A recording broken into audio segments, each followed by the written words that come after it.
Awesome.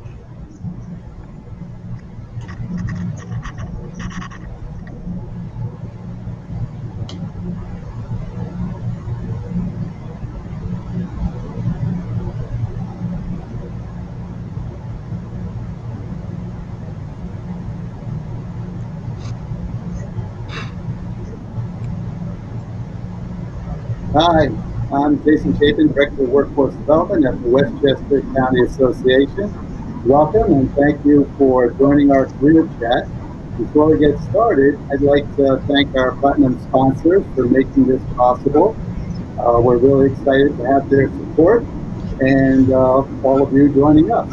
And I want to also let you know that we put this together to help employers who want to reimagine their workforce and build back better. Our great speakers are going to talk about internships, apprenticeships, and other work experiences that can help you meet your immediate workforce needs, create talent pipelines, and reach or exceed your diversity and inclusion goals. Joining us today, and I'm really excited about this, are Sara Marcus, Director of Center for Open Hiring at Greyston, Sarah Shepard, Employer Relationship Manager at Mercy College, and Alejandro Alvarez, Chief Executive Officer and co-founder of Soulful Synergy. Welcome. Thanks for having us. Thank you for joining us. Thank you so much for your time today. Thank you. All right. So I just want to make a few points before we get to our presenters and the wealth of information that they're going to be sharing today. Just as a little bit of background, we all know about internships and apprenticeships, and there's something called work tryouts that are very similar. And they continue to evolve and become, I think, more important, and I think they're going to be tremendously important as we get through this economic recovery and employers start hiring again in large numbers. But they are designed to benefit employers. They also benefit the job seekers or those who are interested in working with your organization. I also want to mention that, this area is known for its talent. We have tremendous talent, well-educated and well-trained, and we have 15 local colleges and BOCES, and they present a pool of 75,000 individuals who are ready to do what they can to help your organization grow. And we also know that this pool of talent can help you to enhance your diversity and inclusion. They can also help you create some talent pipelines with our colleges and BOCES and other training providers. So lots of opportunities out there. And also there are lots of successful models, lots of successful programs that are very easy to replicate. And we're going to talk about some of those today. The last thing I want to mention is there's never one source for everything. So there are some places where I get great information, and I've been told by some of our partners are great sources of information. A few of those are New York State Department of Labor, Career One Stop, National Association of Colleges and Employers, also known as NACE, and the CHEG internships. They all have great websites with a wealth of information. So I encourage you to take a look around, see if there's anything that interests you. And now I would like to get started. We are going to also take some questions during this chat, and so you can send them to us, and we'll get to them probably at the end of each section, and then we'll also take a few more at the end if we have time. I would like to start with Sara Shepard, and I'd like you to tell us about your internship model and how Mercy College can help employers. Sure. Thank you so much for having us today, Jason. I really appreciate the time. So we're going to talk about starting an internship program or hiring interns at your organization. So where do you actually begin? So you're going to want to start with a pilot. No need to begin with a full internship program because that can be very overwhelming. So you're going to want to look to hire 1 to 2 interns in an area where they can be supervised closely by a subject expert. So for example, if you're hiring an IT intern, you're going to want to make sure that they're being supervised by someone who's an expert in that subject matter. So maybe someone in your IT department.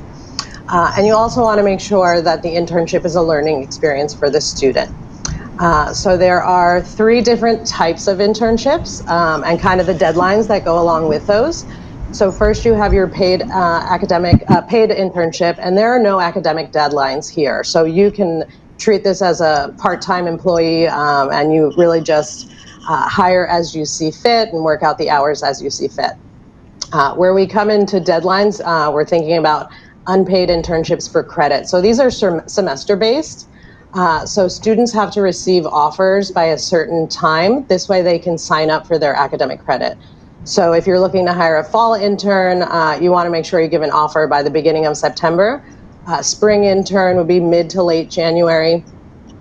And a summer intern, we actually don't recommend this because summer tuition is not included in a full-time tuition. So the student would have to actually pay out of pocket for that.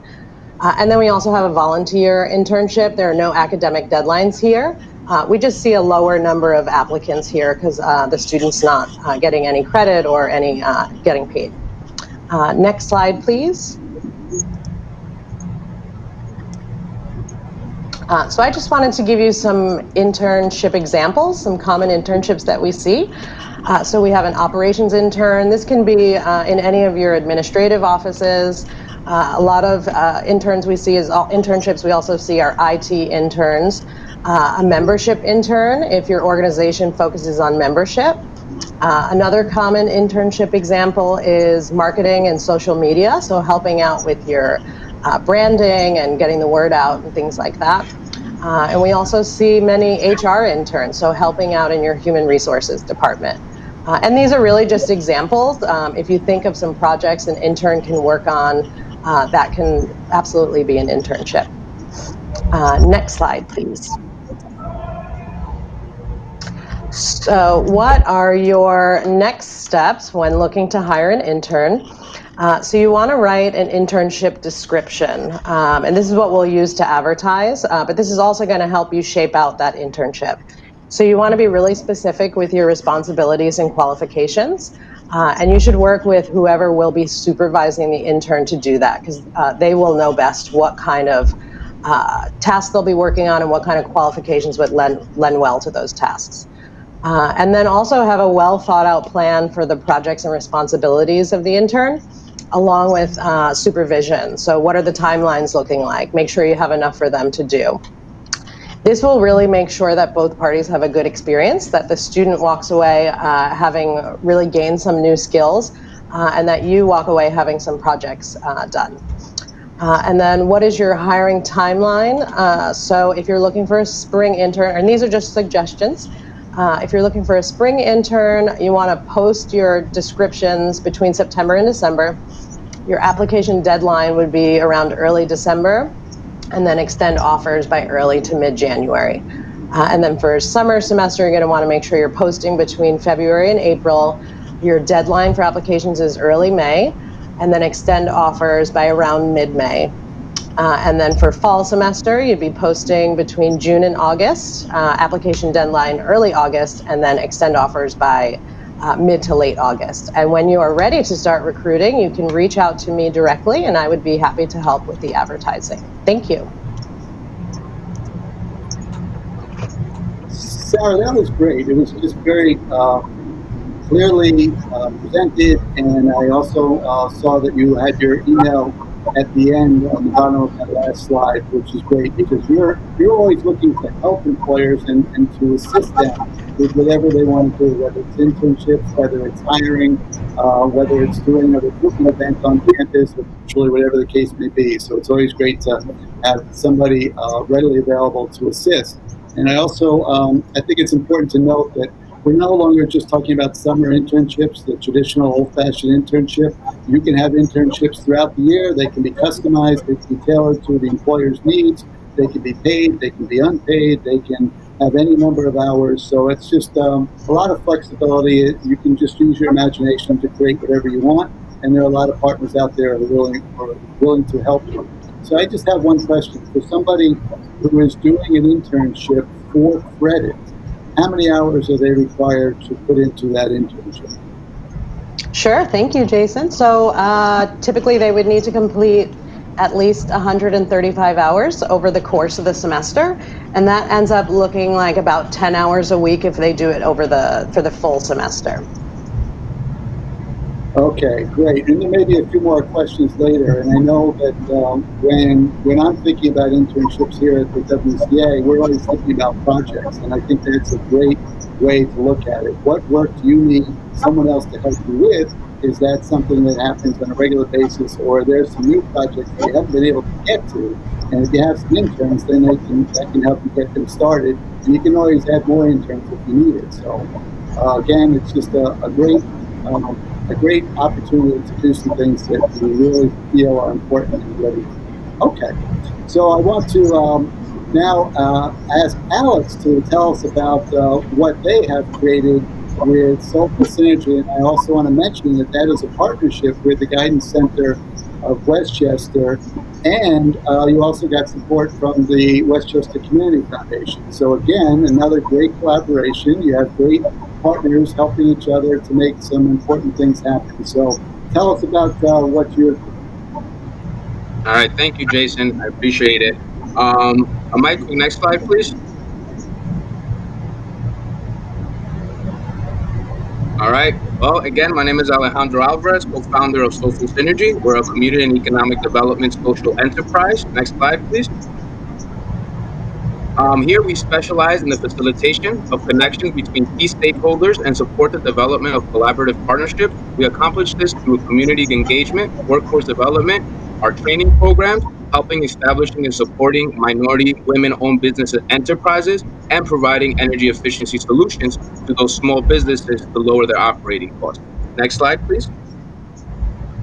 So our problem that we find is that there's a huge disparity between the jobs available and the qualified labor force to fulfill those needs. As you can see right here, are one of the charts that was released by the Department of Labor. Go to the next page, please. Oh, I'm sorry. Yeah, the Statistic Bureau of Labor. Excuse me. Next slide, please.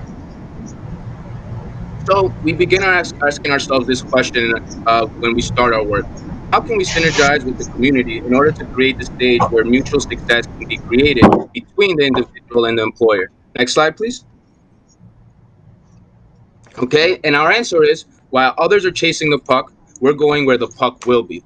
This is a quote that we developed here at Soulful Synergy, but it was inspired by Wayne Gretzky. Next, please. Okay, understanding the employer's needs. So for the employer, and really quick, team. Hopefully we could get this in the chat box. Pop quiz. Anybody could let us know where this movie is from, the name of this movie, and the name of this character, and we'll send you over a Soulful Synergy hat to have a little fun up here. Okay. We started by understanding you, the employer's immediate labor needs, pain points, and professional skills that you want your employees to be competent in. This includes necessary industry certifications they want their employees to have and other skill sets that would help to propel employees to excel. It's also important to understand the employer's vision of where they want to go in the future in order to prepare the participants for those upcoming opportunities. Next page, please. Okay, so we also have to consider the impact of market drivers, obviously, such as COVID-19.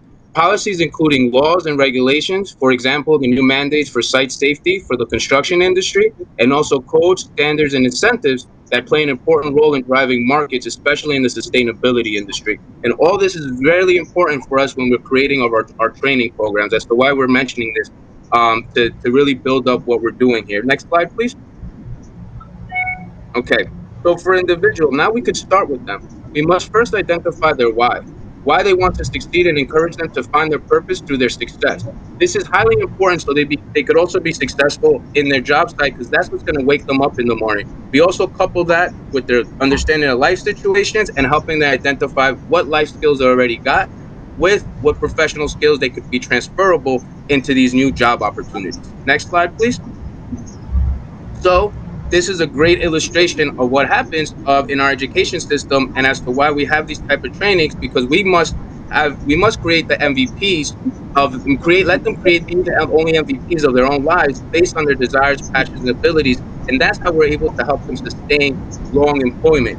And as you see at the bottom, we have another quote we work with that we work with anyone from Yale to jail. Next slide, please. So here for our boy Kobe Bryant, just to show exactly what we mean. Not everybody needs to go to college or in order to be great. And this is a fair example of an individual of developing their skill sets and not only being a great leader for themselves, but also being a great team member. Please, if it works, I hope. I'm not sure.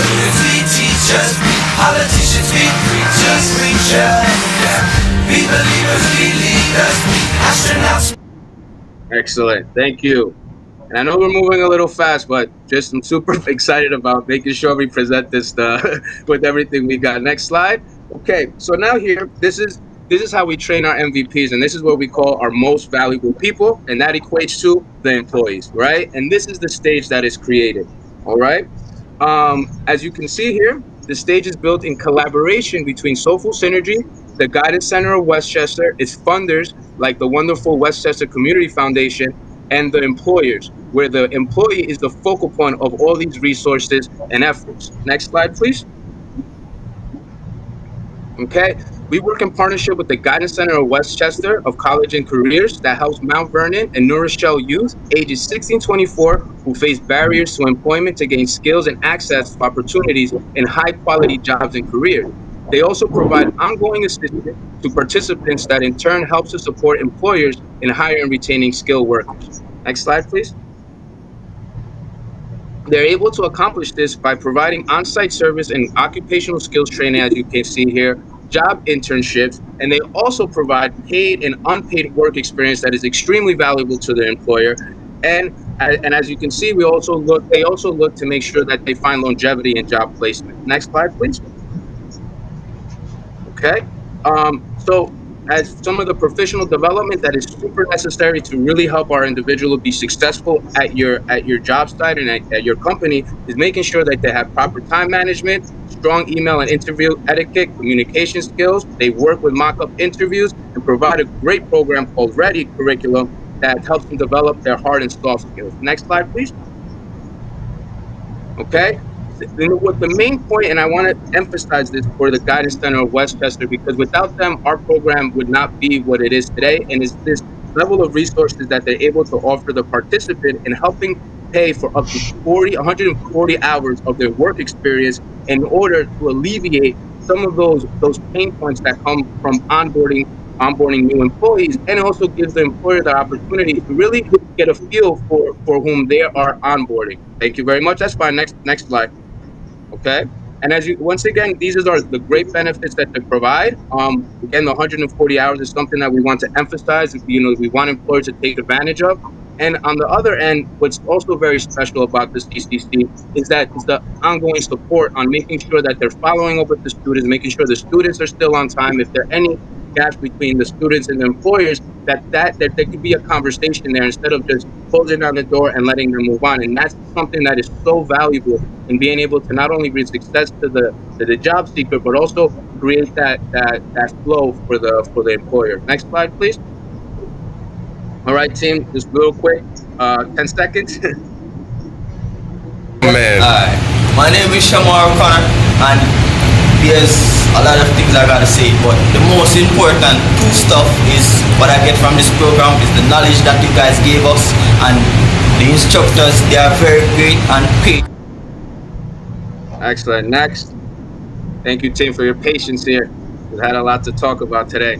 And here for this slide, the main point here is we really want to provide you with the employer. What we learned that what employers are really looking for is being able to provide you shovel-ready individuals that have the industry certifications, the hands-on capabilities, the technological.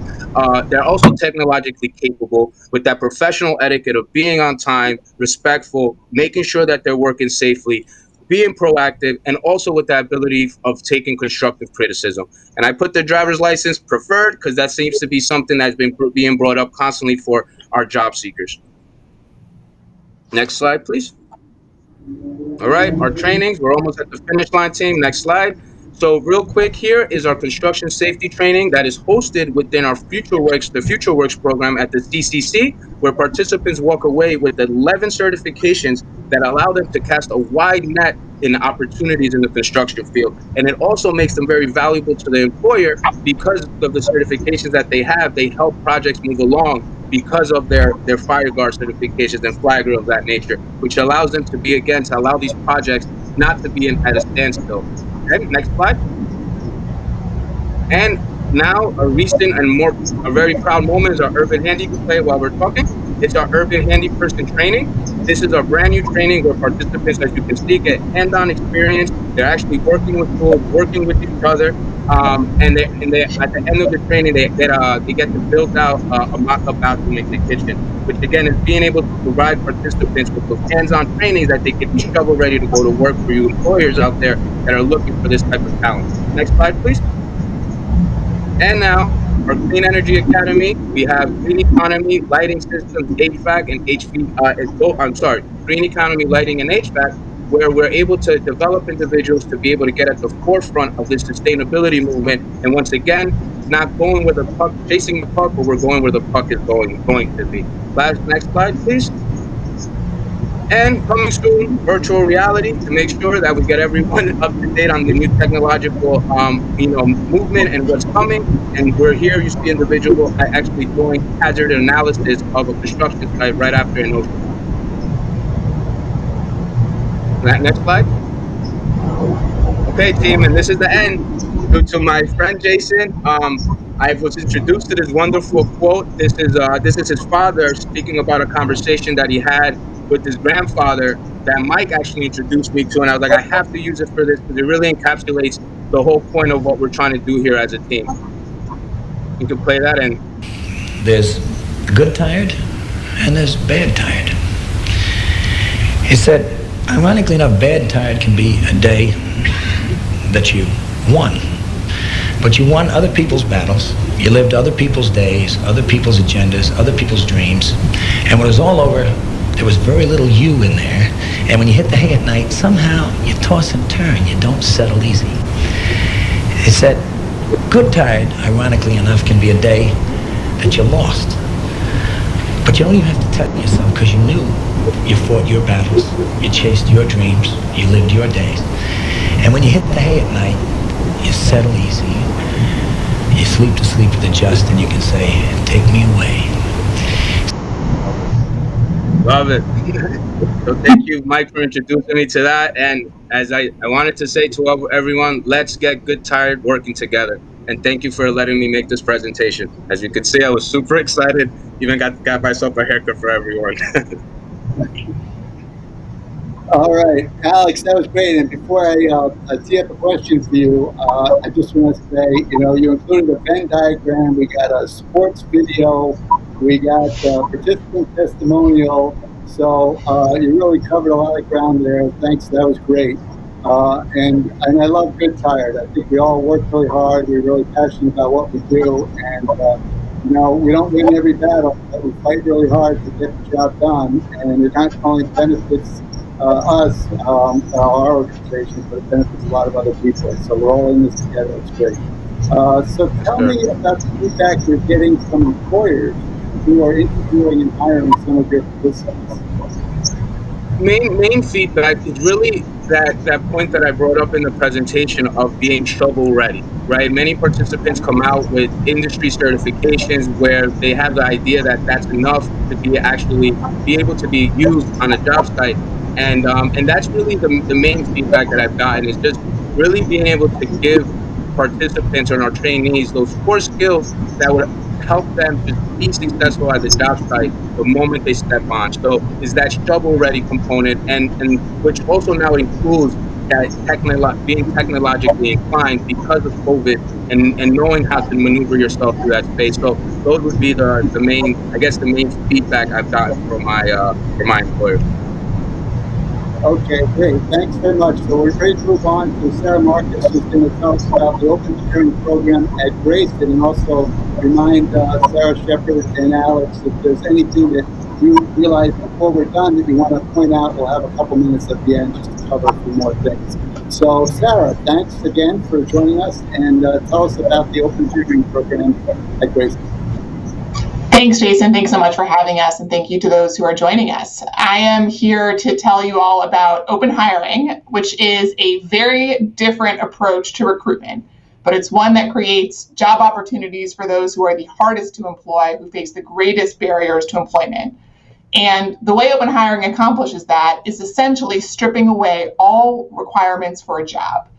You take the next person through the door. And this is conducive to entry-level employment jobs where that can really be trained on the job as long as the person is willing and ready to work. We are at Greyston use this model at Greyston Bakery, and we don't do background checks, we don't do interviews, we don't look at resumes, we don't require high school diplomas or college degrees for our entry-level manufacturing jobs. The way we bring in people is essentially they put their name on a list, and when we have jobs available, we hire the next person off of the list. Now, for those of you who haven't heard of Greyston, and now all you know is that we use this kind of radical method for recruitment. If you haven't heard of us, you've probably had our product. If you've ever had a pint of Ben & Jerry's ice cream that has a brownie in it, we are the manufacturer of those brownies. So we operate a commercial baking facility in Southwest Yonkers that pumps out about 45,000 pounds of brownies a day. And we do it using this method of open hiring. And now we are talking to other employers and trying to get others to replicate this model in order to create opportunities for those who face barriers to employment. Next slide, please. So why does this model make any sort of sense? Companies spend a lot of resources on recruitment. And even for entry-level jobs, they'll spend enormous amount of time and resources on background checks, drug screens, looking at resumes, interviewing candidates. And yet companies in industries with high proportions of entry-level talent, such as food service and retail and manufacturing and distribution, they still face extremely high rates of turnover. So our question to employers is, are those systems and processes for recruitment that are so resource intensive, do they really serve their intended purpose if companies still face these extremely high rates of turnover? We would argue that those resources are actually better spent supporting those who do come to your door.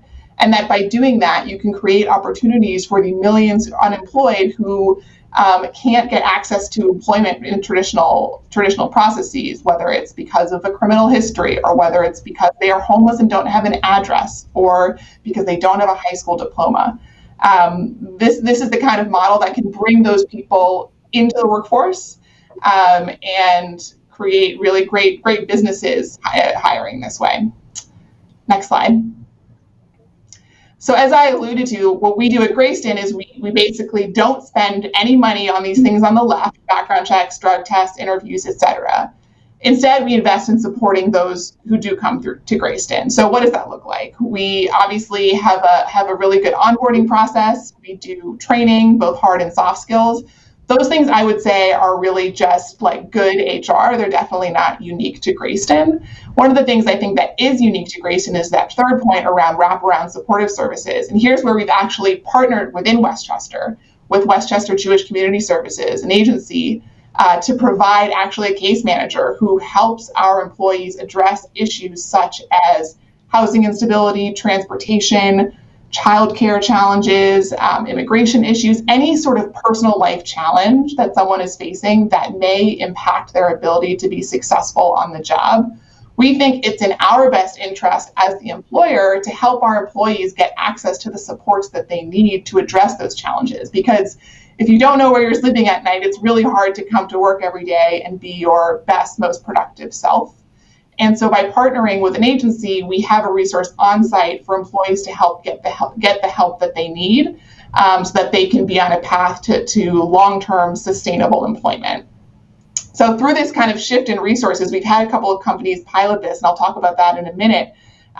These are some of the benefits that they see. Obviously, you reduce your hiring costs. You can hire more quickly. And as we think about the recovery and how we want to bring people back into the workforce as businesses start to reopen, we think open hiring can play a really critical role in facilitating those rapid shifts in the labor market. We actually saw that at the beginning of the pandemic. One of our pilot companies we were working with is mostly in retail.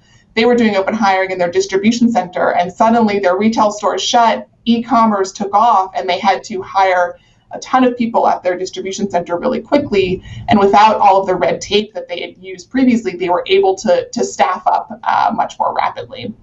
That company also, this is the body shop that I'm talking about. I can say more about them in a minute, but they have brought down their turnover through implementing open hiring.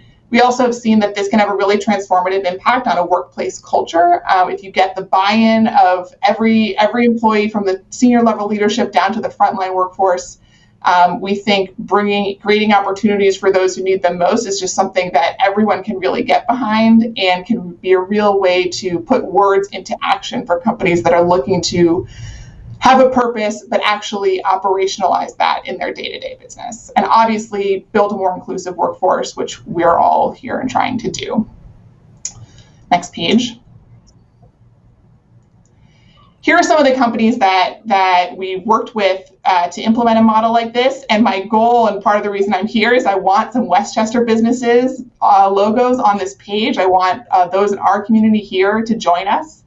But we partnered with companies across different industries and geographies, mostly in the US, although that bottom right-hand corner, if you can see in really small font, is actually in Dutch, because we have about 17 companies in the Netherlands who are piloting open hiring. It's as I said, it's conducive to jobs that can be trained on the job. And so we've seen success in distribution, in light manufacturing.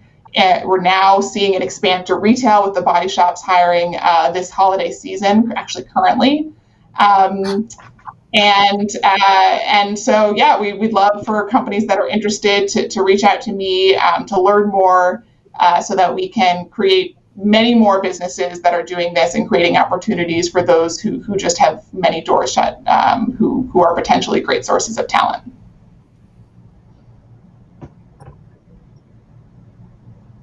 All right, lots of great information. Thank you, Sarah. And I like how you use the word reduced in a positive way. So you're reducing time, you're reducing costs, you're reducing turnover.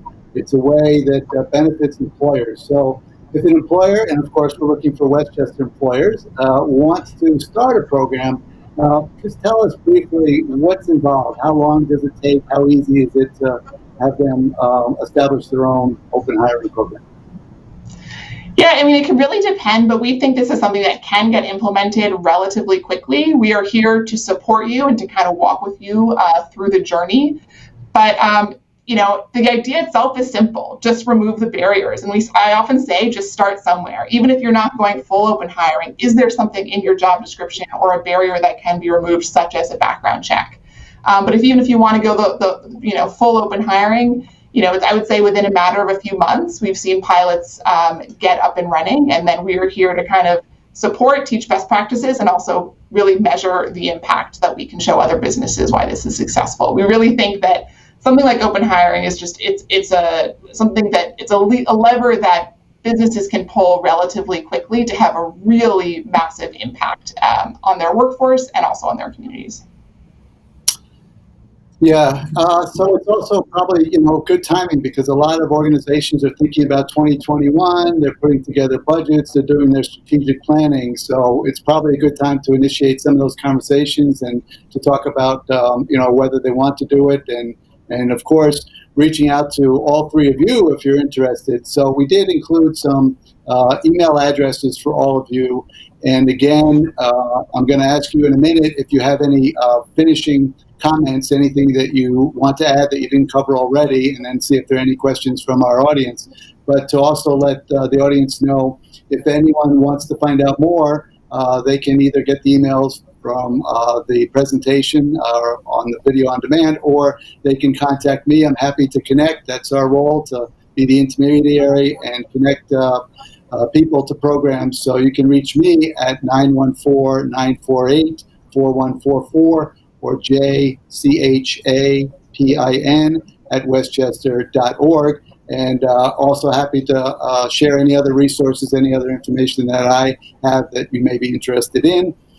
So I'm going to start with Sarah Shepard. Great presentation. Thank you again. Is there anything else that you want to add? Sure. Thank you so much for having us. We have some really wonderful students at Mercy College, really diverse population. So I would love to help connect you to them and help you out with your hiring needs at the same time. So I look forward to hearing from anyone. So thank you so much. Yeah, and I just learned probably in the last year that with most of our local colleges, about a third of the students are either first generation or immigrants, and you also have a lot of veterans. So there's just a very diverse pool to tap into, and also all the support that you can provide as well. Okay, great. And Alex, any other final comments? For sure. So again, first of all, thank you for again having me. I would like to remind everyone and any employer that's interested in taking advantage of upskilled participants that have gone through our trainings and will want to take advantage of the subsidy wage income. They could reach Amrika or Kate Hackett at the Guidance Center of Westchester to be able to get that process going. They are your point of contact. Reach out to them and they will provide you with the talent that is necessary. So again, thank you for allowing me to be here, and I look forward to hopefully being part of more of these discussions. Great. Okay. And Sara Marcus, anything else you want to mention? Thanks again for having us be part of this. I think the last thing I'll say is just my advice to employers is to just start somewhere, to not let perfect be the enemy of good, and to not need to have everything kind of figured out in terms of inclusion and diversity, recruitment, etc. Start somewhere, try something different, see what happens. All right. Are there any other questions from our viewers? Okay, no other questions. So just a reminder, this has been recorded. It's available video on demand at our Facebook, YouTube, and LinkedIn pages. And you can view it yourself. You can share it with others. We want to get the conversation started. We want to connect you to some of our partners who are doing great work to make some impactful things happen. So again, thank you all for joining us. And I also want to wish you a wonderful Thanksgiving and hope you can all stay well and this pandemic will end. There are brighter days ahead, much brighter days ahead. Thanks, everybody. Take care. Thank you. Thank you. Thank you.